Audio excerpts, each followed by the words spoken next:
so we're going to have a quick look at a process called integration, which is effectively the opposite of differentiation. So far we've done differentiation. So if we've started with some function, do a nice simple one, and we've changed that into the derivative, which in this case would be 2x. So the process going this way is differentiation.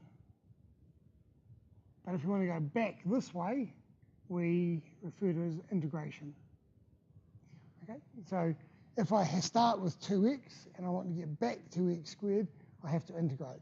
And again, we need some notation to make sure we know how to do that properly.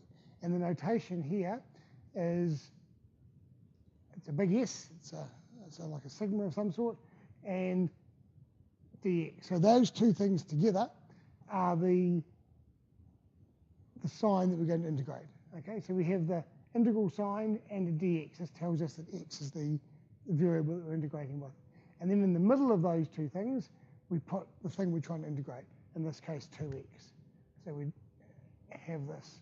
So the integral of 2x dx is equal to x squared.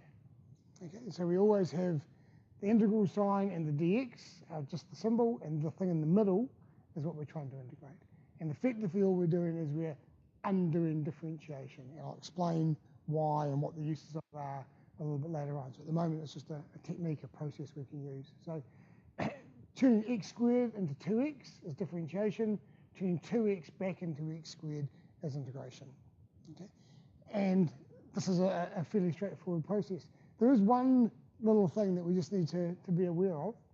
If I asked you to integrate x squared plus 3, sorry, to differentiate x squared plus 3, so if we'd started off with f of x is x squared plus 3, and we'd differentiated it, we'd have come up with, what would we come up with if we did that? If we differentiated this one, what would the answer have been? It's just 2x. And what say we'd had f of x is x squared plus 172.4, and we differentiated that. Still 2x, isn't it?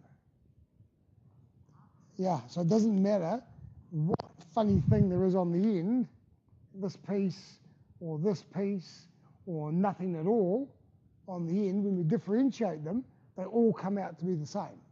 So if we're going to go backwards, if we want to go back with integration, we could end up in any of these places. If all I'm saying is you have to undifferentiate it, how do you know which one of these things you end up at? And the answer is that we just put a plus c on the end of this. So add a constant. Because all of these things, 172.43 or 0, are all just constants. There's no x's in them, they're just a constant. So when we integrate, we've got to say, we're going to end up at x squared. We know it's going to be the x squared bit. And then there's this other bit that we're just going to say plus c. There could be a constant on the end. We don't know what it is, but we're going to apply a plus c on the end of it. Okay, so that's the basic idea of integration. All you're trying to do is undo differentiation.